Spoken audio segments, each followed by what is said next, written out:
So, David, welcome to Crownsmen Energy. Thank you, Chad. It's good to be here. And congratulations on being the host of the Crownsmen.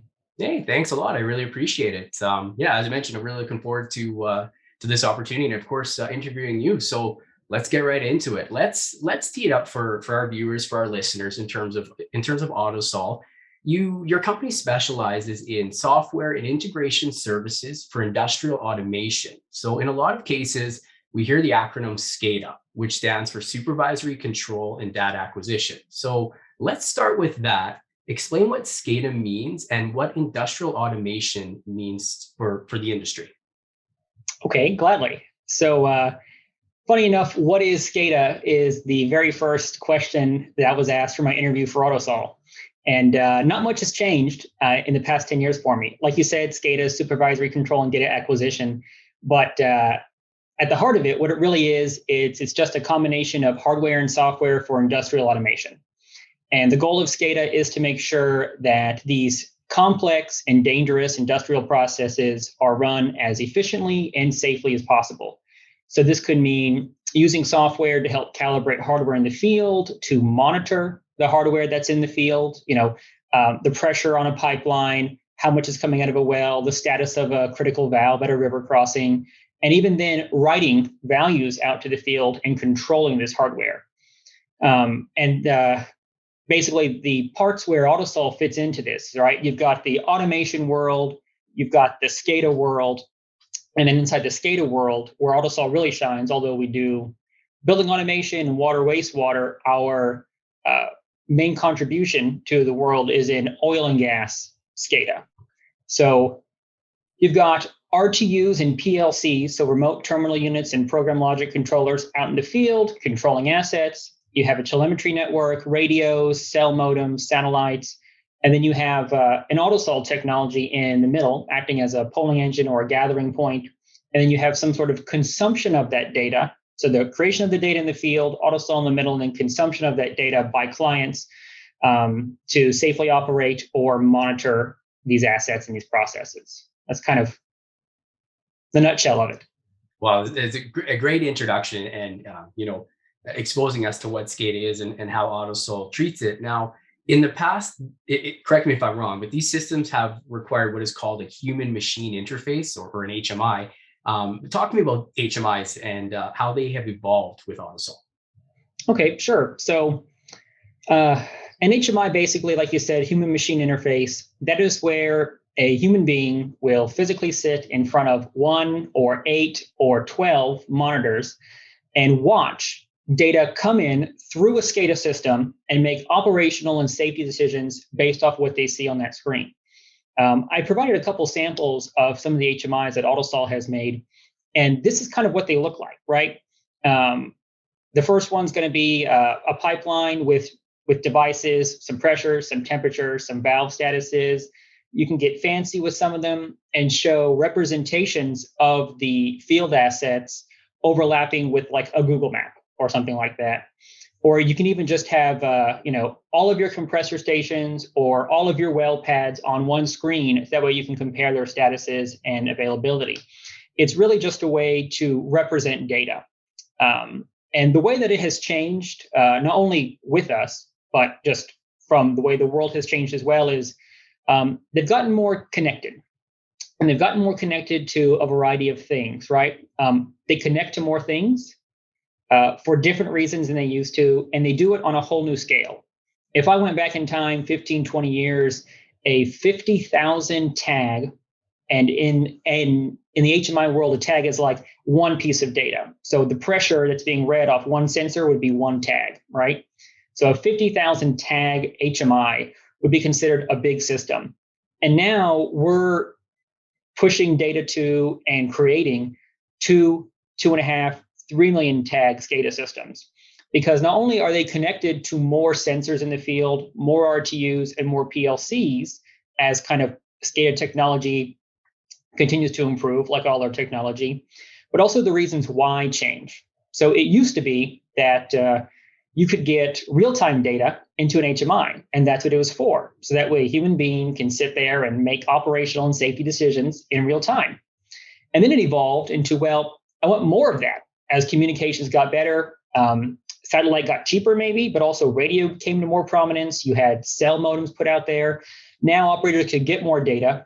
And then there was a shift from just getting real time and more real time to also getting something called EFM, or electronic flow measurement data.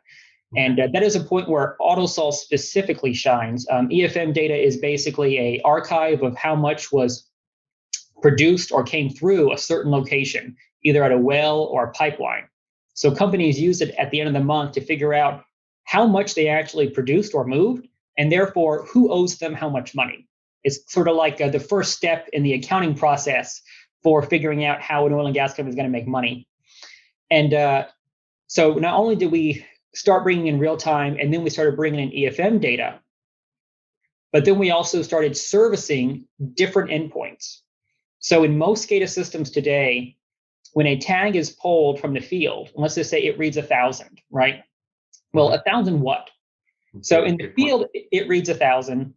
It comes in through Autosol, and then Autosol pushes it to an HMI, and the HMI is where that data first gets contextualized. This is 1,000, PSI at this location, and it's not in a high and it's not in a low alarm, so everything's okay. So the HMI has always been a place where data has been contextualized, but now the HMI is also feeding other services, either a client front end, maybe it's got an ODBC connection to a historian or an analytics service or a cloud machine learning service. So we're bringing in more data. We're bringing it in different ways, real-time and EFM, and then also the HMIs are connecting to different things. And all along the way that HMIs changed, the way Autosol also does it has changed as well. We used to bring in 2 or 3 protocols to feed these 50,000 tag systems, and now you can fit 6,000 devices on one Autosol server and feed 3 million tags to one HMI. So we have scaled with the needs of our clients the whole way through, and it's just really exciting to see what people are doing with it. It's traditional SCADA in the sense of I'm getting data and making decisions, but it's a whole new world in terms of how they're using it and what they want to use it for. Well, yeah, that's fascinating, David. Like as you explain it and you walk us through this, is it fair to say, with what Autosol is doing and where you hear often, the saying that the data tells a story, and to me it sounds like, and correct me if I'm wrong, but it tells me that Autosol is providing that data, but also giving you a really granular look into that data, and then also providing some colored commentary in terms of what that data is to help your clients potentially make some really important decisions. Is that fair to say? Yes. And I think that, of course, I'm going to say it because I'm in this part of the industry, right? Everyone thinks that they do the most important thing. But at the end of the day, what's happening in the field and what's happening on the HMI, Autosol is how we get both of those things happening as close to each other as possible. So the way that Autosol works basically is we have a series of softwares. Our most prominent is called Autosol Communication Manager. And what that particular software does is it has a number of, we'll call them, manufacturer protocols. So inside the field, we've got the RTUs and PLCs, monitoring sensors on a well, artificial lift, compressor stations on a pipeline, valve statuses, and they speak, depends on how you count it, but dozens of different languages and little firmware versions of themselves and company-specific versions of this one or that one, so on and so forth. ACM, the Autosol polling engine software, speaks to all of them, hundreds of them. And we can communicate to all of them over all the telemetries that exist in our industry. So satellite, licensed, unlicensed, serial, TCP/IP radio, cell modems, fiber, whatever our clients use, we can speak over it. We talk to all these different protocols and then convert them into an industry standard protocol for consumption, not just by the HMI, but also to those other parallel systems around the HMI as well, if we need to. Okay, no, that's a really good point, because as I was doing research for this interview and for this show, that's what I found, is that in some cases, some of these systems could be antiquated and rely on company-specific software and even hardware. But it sounds to me that with Autosol, you're helping to bridge that gap in terms of information delivery. Yeah, absolutely. That is our bread and butter. And if I could break down that comment a little bit, as this is the moment where Autosol really shines, and that is, I want to break down the phrase antiquated, and then maybe also talk a little bit about like company specific, right? Okay. In Autosol's view, if it's still working, it's not antiquated. There are, I know for a fact, because I have been on calls supporting them. There are RTUs and PLCs that are still being used in the field that are a decade older than I am. And Autosol helps take those older systems and also these company specific ones and turn them into industry generic. So Autosol can be used in Excel in two places, really. There's the brownfield, which I guess is industry parlance for an existing system. And the way it works is, let's say I'm a big boy oil company. I've got 2,000 wells, and I want to go buy this field with 500 wells from this other company. But I am a Emerson shop, an ABB shop, or something like that. Well, if I want to go buy these 500, what if they have something real specific, real niche, like a hex repeater protocol, right? Well, how am I going to integrate that into my existing SCADA system if I don't have any way of talking to hex repeater? Am I going to go spend millions of dollars and rip and replace all this? That's where Autosol comes in. If you're using us, you don't have to go rip and replace, because we talk to hex repeater, we talk to these older, antiquated, and company-specific protocols and setups. So if you have us, then you go buy this 500 well field, this 1,000 well field. It almost doesn't matter what they have, because one, we probably got the protocol. We can talk that telemetry, and we bring it back probably as a best-in-class solution to bring all that data back into one place and then output it to your HMI, your historian, your cloud service, your accounting software that you use, if it's on-prem or even in the cloud. And even if it's greenfield, so that's the brownfield example of, well, you bought these assets. How am I going to talk to them? Autosol. The greenfield is, let's say you're going to buy these 1,000 wells off Exxon, and you're going to start a brand new company, and you're going to do AI on these artificial lifts and make sure that it's the most efficient form of rod pump known to man. You can also use Autosol for that. And here's why. Not only do we have all of the antiquated company-specific technology, but then we have the broader connectivity to talk up to your cloud-based AI, Azure, AWS kind of machine learning platforms that you're going to leverage to do this kind of high-level data analysis. So not only do we help you grow where geography might be a problem, but we also help you grow where opportunity really has no limit. And I guess if I could reference kind of like the first half of what you said, I don't remember the exact question, but something about like just the broader challenges that face industrial automation today. Yes. Part of that brownfield example about the rip and replace, I said, there is this impulse today, especially to rip and replace. Like, I can only get something new and exciting done if I replace the old way of doing it. But I don't really think that that's the best case. And from my experience with Autosol over the past decade, our growth has not come from rip and replace. Our growth has come from prioritize and integrate.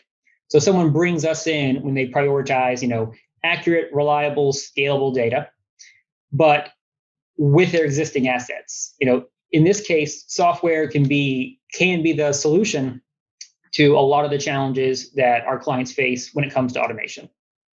Well, it's a great point, David, because you're helping to address, the barriers to entry, and you're, to use your words, to piggyback on that growth of Autosol, what you guys are helping to, put forth to the industry in terms of data and automation.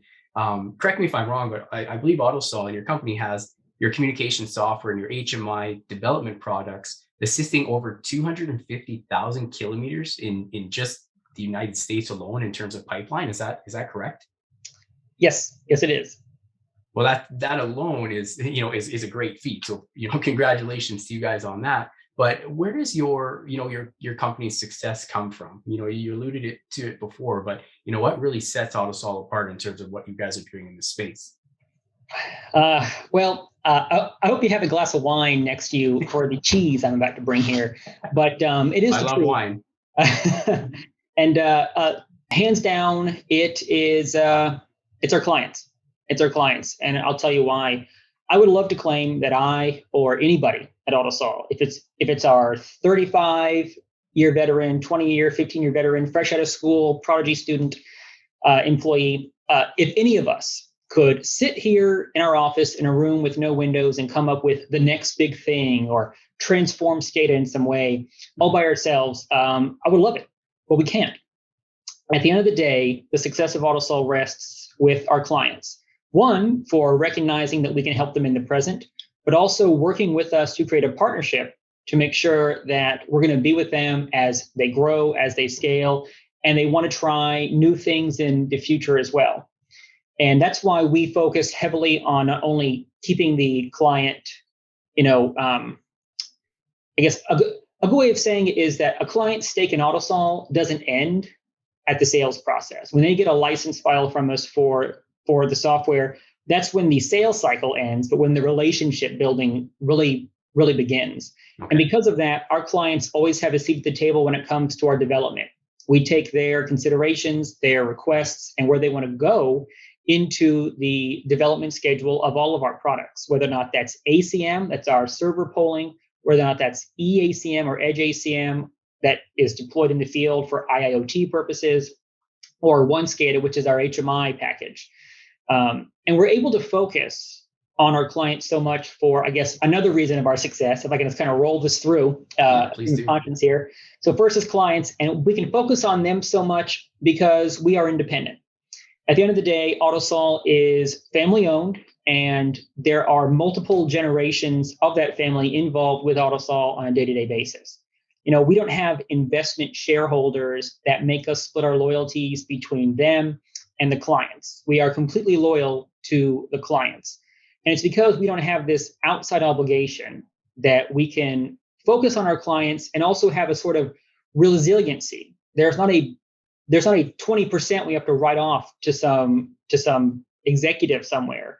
Right. So when hard times come, 2008, 2009, 2014, 2015, 2020, 2021, we don't have layoffs as a result of that as well. And why that's important, I guess, is because it gives us the third part of our recipe of success, and that is honestly our people.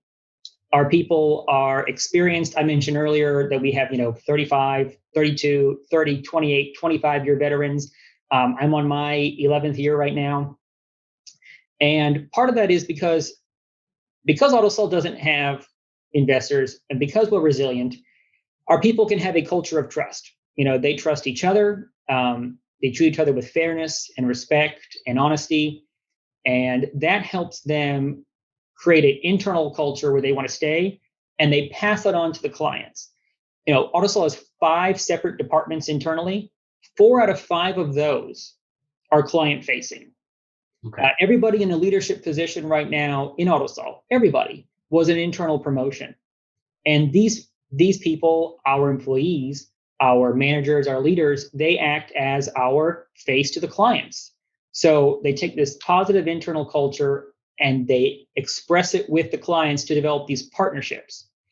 And that is really, I guess, the last secret of success I'll talk about here, is not only do we partner with the clients to kind of hear what they have to say, what they like, what they don't like, what works, what doesn't work, what they would like to see improved, or the next thing they're looking into. But Autosol also positions itself in the industry as someone that other companies who are also servicing our clients can come to. So we have relationships with sensor manufacturers, RTU manufacturers, PLC manufacturers, radio manufacturers, cell modem, IoT edge box manufacturers.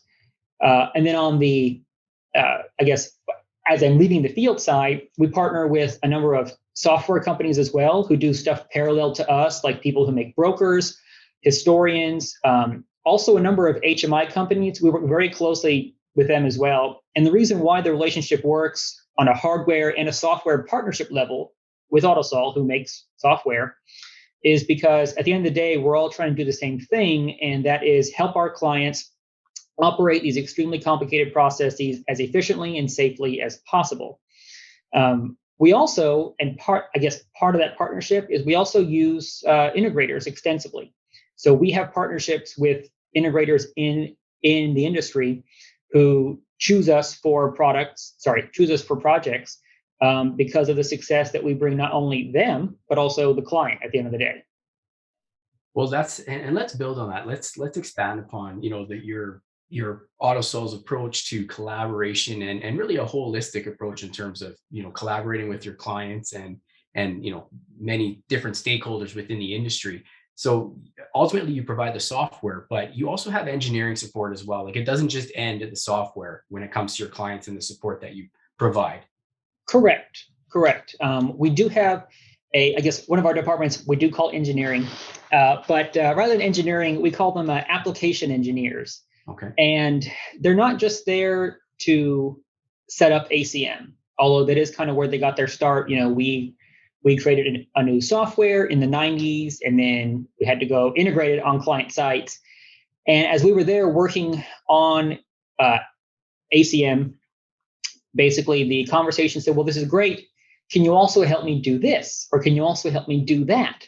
And that's where our engineering services branch came through. And so today they've kind of blossomed from, originally just being someone to go set up ACM into this broader, almost solutions architect kind of integration role. And one of the reasons why they've been so successful is because, one, they do help install and deploy ACM, but also they help create the, success along the whole system, if I can say that. And one way they do it is many of them are actually capable of writing code themselves. Okay. So sometimes if we run into a problem, I need to get data, out of the database and into a CSV so I can send it off to some business network and their program will take it. Well, even if there exists a third-party software already that might do it, rather than upselling them some sort of license that just makes the system more expensive, makes it more cumbersome, we might just say, well, hey, how about we just write 2 or 3 little scripts here that just handle the data and push it out, and then you don't have to buy a whole new license for this service. And generally, the clients respond very positively to that. So that's a big focus of how we support and engage our clients, right? It's not just about Autosol software or Autosol services, but it's about making sure that they're happy when we're no longer on site. That's the system's strong enough to strong enough to overcome any sort of bumps in the road that might come from expansion that wasn't in the original specs document, which is the very common thing. You build the system and someone goes, wow, this works great. And then a year later, someone says, I want all this data here. And so someone writes an app that pulls it, and then someone writes another app that pulls it. The longer our systems run and the more that they grow, the more pride we take in the work of our engineers. Well, and it seems like, there's, as we, it's 2021, we're progressing. It seems like there's a real trend, of course, to, moving more digital, getting more information. Information is power. It's critical. It's key. How in your opinion, in Autosol's opinion, because I'm just really curious about this, is the trend towards digital data collection and automation, how is that really affecting your clients and how things are moving forward in a positive manner in terms of understanding assets? That is a very big topic of conversation here. And if I could reword your question and instead of say the golden trigger phrase, digital transformation, right? Mm-hmm. Digital transformation. The problem with digital transformation is that it means something different to everyone I have ever talked to. I am sure, well, I know there is because I went and found it and read it, but there is a very niche academic version of what exactly digital transformation is, how to use it, how it integrates with everything else. But the problem with the ivory tower version of it, well, I guess 2 things. 1, no ivory. And 2, that doesn't really help me explain it to a client or help service them. There's a comic that I saw, and I absolutely love it. It's an executive sitting at a table, and I guess I'm describing it here for the people listening to the podcast, not watching the YouTube. There's an executive sitting at the table with a couple other people there, and he says, who's ready for digital transformation? And they all raise their hand. And the bottom panel says, all right, what does it mean? And one guy's looking at his phone, one guy's whistling up, and one guy's literally walking out of the room. Mm-hmm. I was actually at a trade show 3 weeks ago, And one of the keynote speakers was an IIoT technologist. And the person introducing them mentioned digital transformation. And in the speech, they said, I don't know what it means, but, dot, dot, dot. Right. So here was someone introducing a IIoT technology for digital transformation, but could not explain what it was. I actually have a version of it taped to my monitor. So that way, when clients want to talk to me about it, I have the words to kind of express it. So let me kind of hammer home this point, if I can, about the difference between the ivory tower version and then what I'll tell people about it. And then I'll actually answer your question. Sorry. Here's the official academic version of digital transformation. Digital transformation is the cultural, organizational, and operational change of an organization, industry, or ecosystem through a smart integration of digital technologies, processes, and competencies across all levels and functions in a staged and structured way. I don't ever say that to anybody. What I actually say is digital transformation is just unlocking potential through software. I like that one better. Yeah, of course I say that because we make software, but ultimately that is what it means to a lot of our clients. Even if you're talking about hardware nowadays, that hardware is running some sort of software. So it's about unlocking potential through software. And one of the ways that this really, I guess, shakes up traditional SCADA is that the way SCADA is rolled out nowadays is kind of like building a chain. You do it link by link, piece by piece. So the well is drilled, the pipe is laid, someone goes in and puts all the sensors in, and then someone comes in and puts the telemetry in, and then someone puts the polling engine in, and then someone puts the HMI and the historian in the cloud. And you build this chain where the data passes from link to link as it's designed to do. But the part that trips up people about digital transformation is that last part of the academic definition, the across all levels and functions in a staged and strategic way.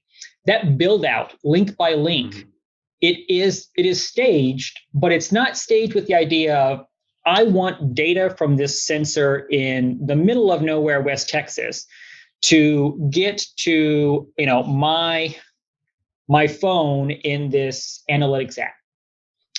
When that well was first drilled and all that was first there, that was not the thought of it. So the way it was designed and the way it's ultimately consumed currently does not lend itself to an easy digital transformation. And what clients are grappling with here is that digital transformation is, it's hard to figure out what it is solving. People hear it and say, yes, I want to do digital transformation. Or it's like, yes, I would love to get surgery. It's like, well, what hurts? I have a couple of pain points, but I don't know if it's worth surgery on. And so that's where Autosol has actually seen a lot of success in helping our clients digitally transform. And that is that we do find the pain points that have a return of investment that warrants going into a small little bit of surgery. And so, for example, one of them would be the application of a technology called MQTT. Okay. So MQTT is just a way to transport data from point A to point B. But the beauty of MQTT is that that data has context from the minute it is put into MQTT along the entire chain. So rather than having, like I kind of talked earlier about, right, I've got this tag that's 1,000. But 1,000 what? Like, right. What device? Where is this? Where's the context, right? Exactly. Until it lands in an HMI, it's almost useless. MQTT lets me contextualize that data from the field. And so since it has context, I can still send it to the HMI, and I still do. But because I have this context, other applications can consume it at the exact same time as the HMI. So rather than having to sit down and, tear up all of your technology in the field, putting an IoT box, running something like EACM out there, which can pull all of your data, collect it, and then convert it into MQTT for consumption across multiple steps. I mean, it can go from field to server, from server to cloud, from field to HMI. It's very, very flexible. And one of the specific ways that we do it, to kind of really bring it home to a point here, digital transformation for our clients is, they have tens of thousands of wells spread out across the world, where sometimes connectivity is a big problem. So we can put our edge solution EACM out there and use MQTT to reduce the bandwidth over that network to then increase the amount of data that they're receiving, and then changing where that data goes into without a rip and replace. Like, this is a box you can just drop in and it starts to run. And I've got some charts I would like to share as well, where it's, MQTT versus traditional polling. So there's MQTT versus Modbus. So if I am trying to poll 1,000 tags with Modbus on traditional polling, I'm going to use basically 100% of potential bandwidth. But if I use MQTT to poll those exact same 1,000 tags, and only 1% of those tags change value from the last poll, I'll save 99.6% or something like that, 99 point something percent of bandwidth. If 50%, if 500 tags are changing value, instead of sending 1,000 tags, MQTT will just wrap up 500 of them and give them context. And it will still only be like 85% of the original bandwidth. So if we can reduce the bandwidth with MQTT, we can then also start sending more data over that same path. And that's one way that we help, digitally transform, although it might not hit every single bullet point in the academic definition. At the end of the day, if we can get somebody higher resolution data on a plunger lift station to tell whether or not their optimization algorithm is working in real time instead of once every 2-week cycle when they send someone out there, then we have accomplished our mission. We have helped a client digitally transform a portion of their process in a strategic and staged way, right? We helped, we unlocked potential with software. David, that well done. First off, well done, because that, as you alluded to at the beginning of the question, it was digital transformation. It's a big topic, and it's one that gets thrown around. It's a buzzword. So really appreciate the context and bringing that home for us and myself as well. As I think about your technology and some of the points that you touched on earlier here in terms of connectivity, you mentioned the bandwidth, really just the ability to provide that clarity and that granular information stream.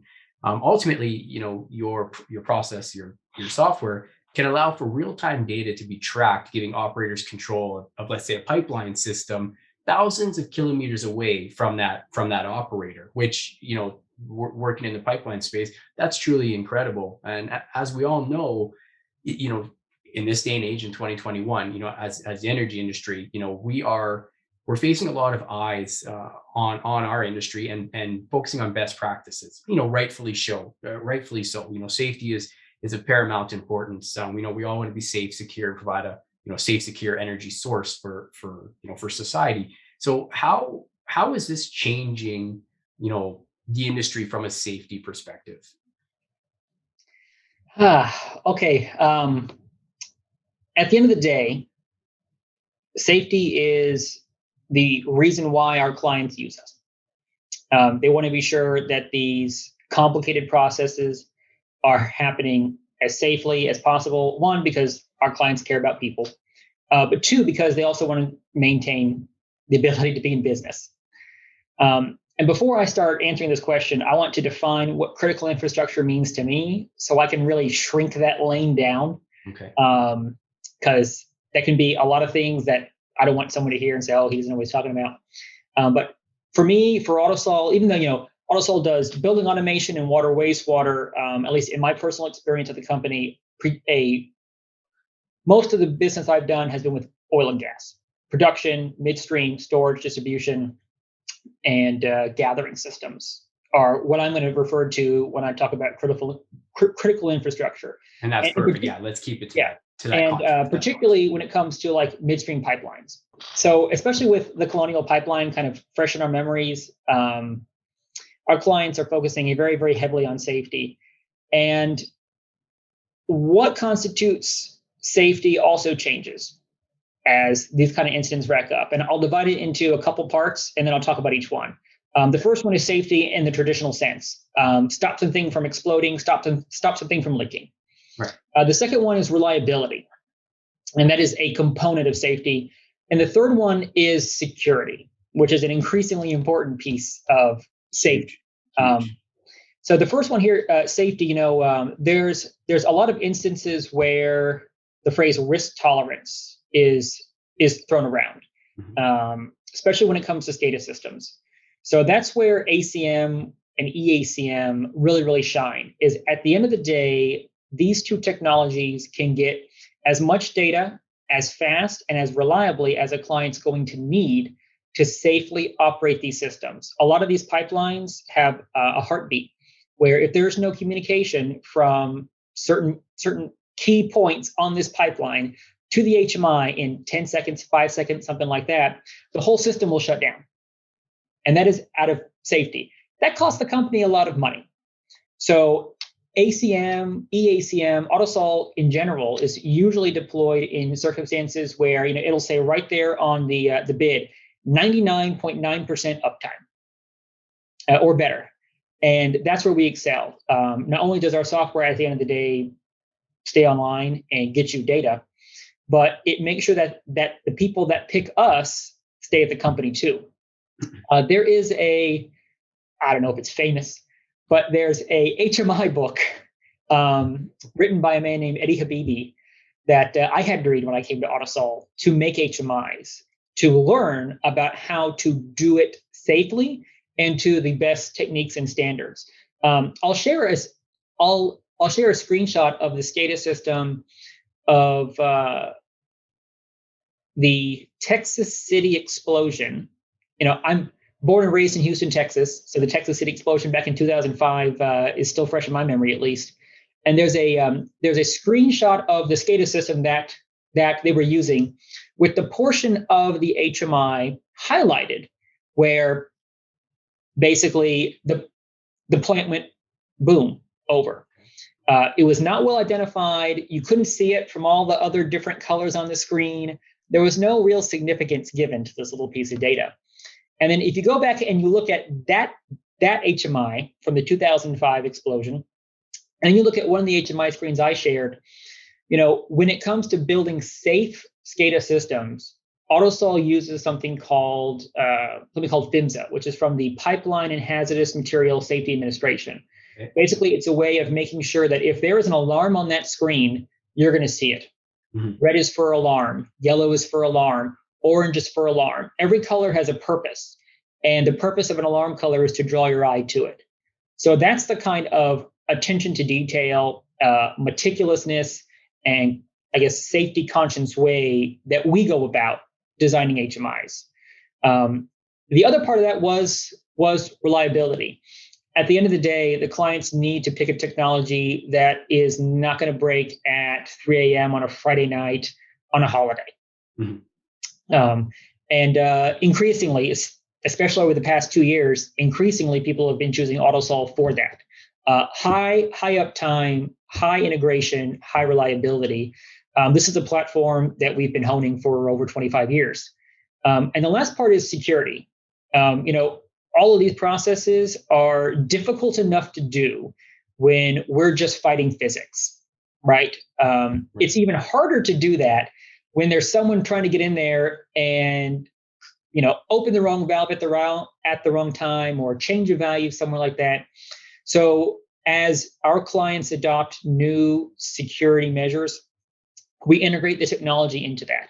So we've got something called OPC-UA, which has the ability to limit the number of ports that are opened, as well as use certificates for transporting data.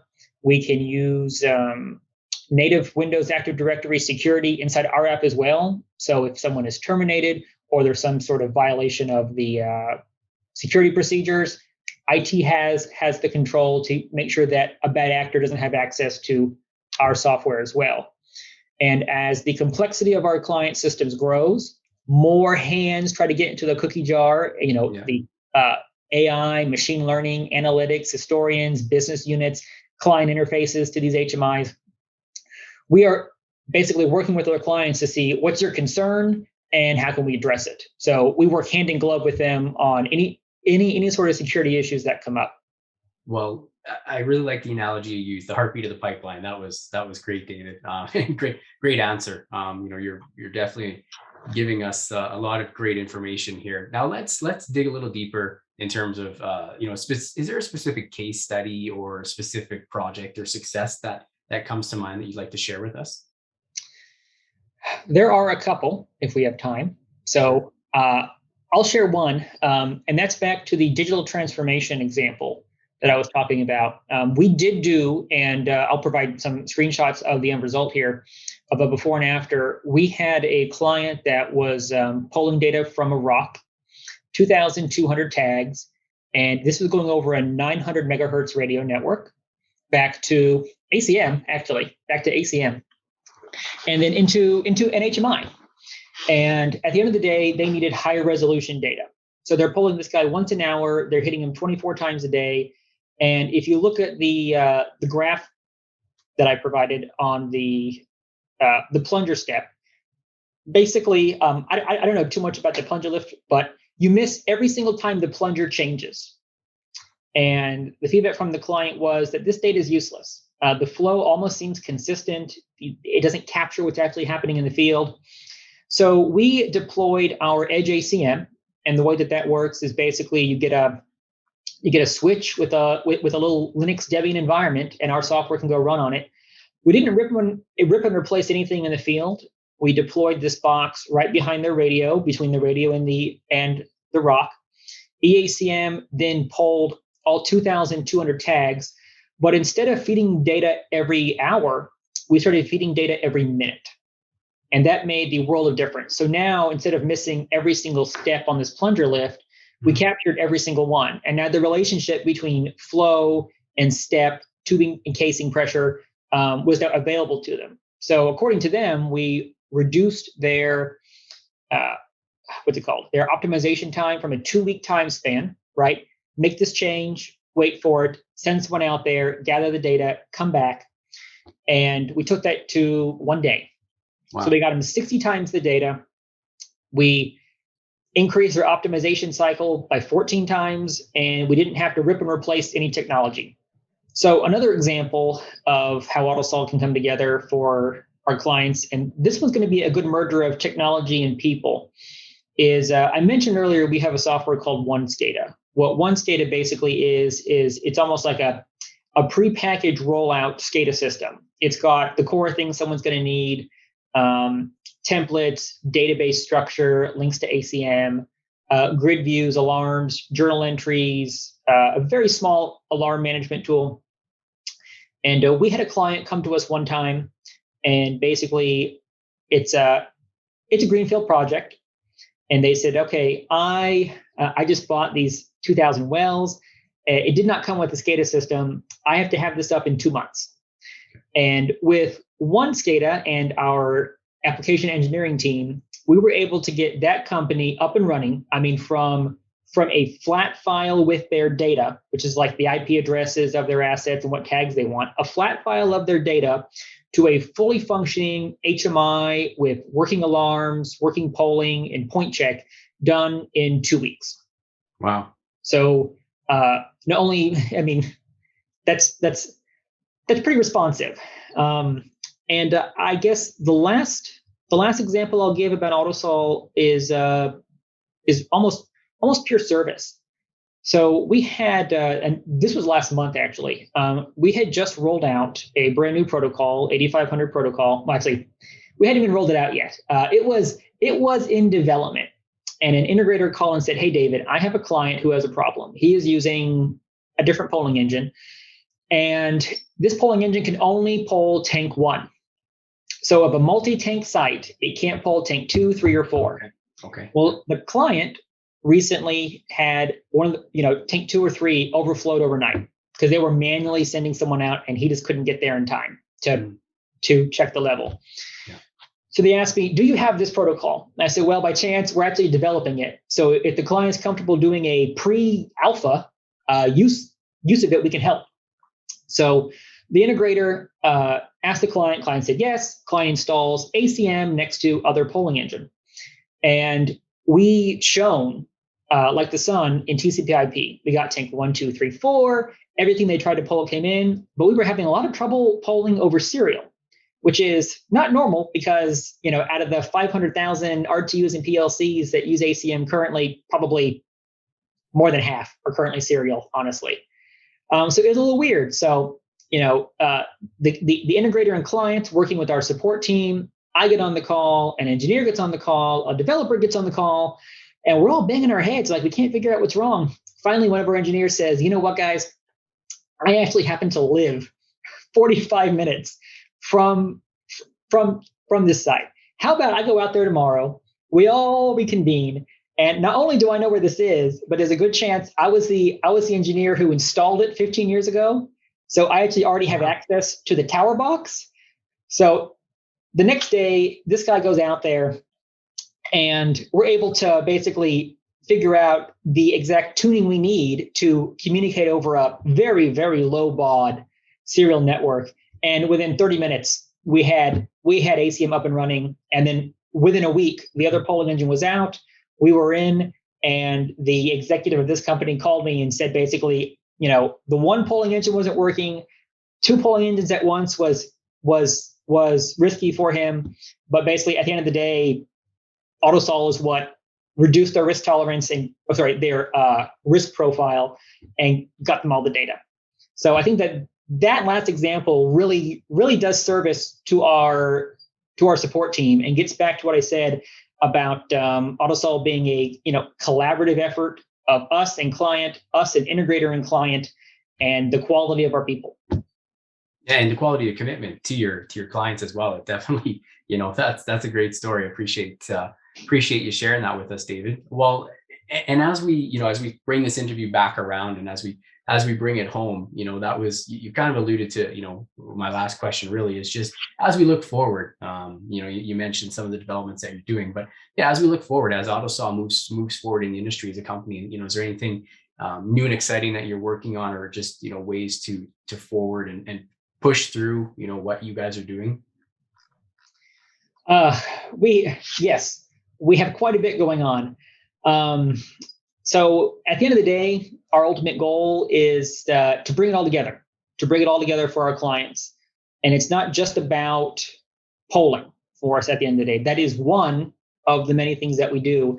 It's just one of the things that we do extremely, extremely well.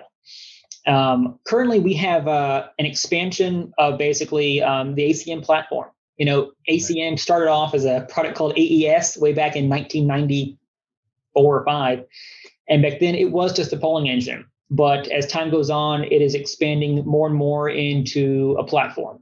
It's a platform for people to get data, to interact with data, to process data, and to exchange data between different parts of their SCADA network. So if you're a new production company, if you're a new midstream company, gathering, distribution, we basically have the software and expertise and years of proven service to help you achieve not only the things that you need to do now operationally, get the product out of the ground, get the product down the pipe, get the product from the plant to your clients safely, reliably, cost efficiently. And as you think to the future about how could the cloud or machine learning or AI help me as well, we have collaborations with our clients right now to help them get data from ACM, so from their field to the cloud, in the form it needs to be, when it needs to be there, and basically control also the pricing of it. Because some of these cloud services, if you just throw every single thing you have at it, your bill's going to go way up because they charge you by the tag. Okay. And that's on the server side. So we're also right now talking to our clients about what the next generation of ACM is going to look like, getting their direct feedback on new features they want to see in the existing product, but also new ways that they want to use it. One thing that comes to mind is containers. That's something that we're looking into as well for basically cloud scalability and cloud deployment. But that's just on the server side. On the edge side, we're also focusing very heavily, because that is where a lot of the digital transformation talk is going towards. There's the IIoT, and the way that affects the oil industry is basically edge computing, edge processing. But the first part of edge computing the first part of edge processing is being able to obtain that data from the end device or from devices around it. So we're putting a lot of effort into our edge solution, EACM, right now. Not only does it gather data, but it can also handle data for backups, detect when like your HMI goes down, and then start saving data in the field until it can come back up. So the future is very bright. We're very excited to be working with our clients on all these new opportunities. And I guess the most exciting part about it is, a lot of times we go into the room and we have the kind of culture here where you don't always have to have the answer. You're allowed to say, I don't know, because the next part of I don't know is I don't know, tell me more. And so as we tell our clients, I don't know what the next 5 years have in store. What do you see yourself doing in 5 years? Right now, I'm having those conversations, and I'm looking forward to continue having them. Well, it's a great approach to learning and fascinating stuff. The technology side of our industry is truly incredible. So, thank you, David, for your time today. Like, this was, I'm sure for our viewers, our listeners, myself for sure. I learned a lot about your company and just the industrial automation side of the industry. So, thank you so much for coming on Crownsmen Energy today. Yes, thank you very much for having me. I had a great time, and great job hosting. Hey, thanks a lot. And one more quick question before we go for you, David. Where can people learn more about Autosol? People can learn more about us at our website, www.autosoln.com. You can also find us on LinkedIn as Autosol. I am very active on the website, so feel free to reach out or call our number 281-286-6017, and a human in North America will answer.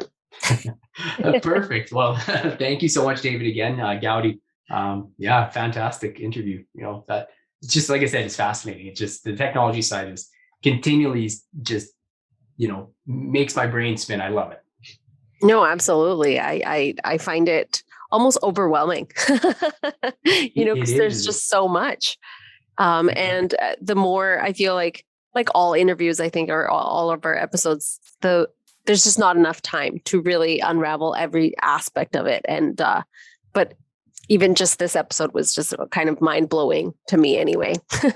Well, I agree. It was a pleasure talking to David, and we'd love to get him back on. And we just scratched the surface of this topic, but I can't wait to learn more about it. So it was a great episode. And before we go, Gowdy, I guess how can people follow along with us with Crownsmen Energy? Suggest guests. How can people get involved with Crownsmen Energy? Absolutely. Subscribe to our YouTube channel, because we've got tons of new episodes coming on there. We've got, from Crownsmen Energy to Mining Now to Crownsmen Egg and the Crownsmen Show, of course. Plus, we've got also Change Itself, who will have a new episode coming out in a couple days. So you definitely do not want to miss that. And more to come for them as well. And if you'd like to be a part of one of our shows, you can contact us, info@crownsmen.com. Yeah, fabulous.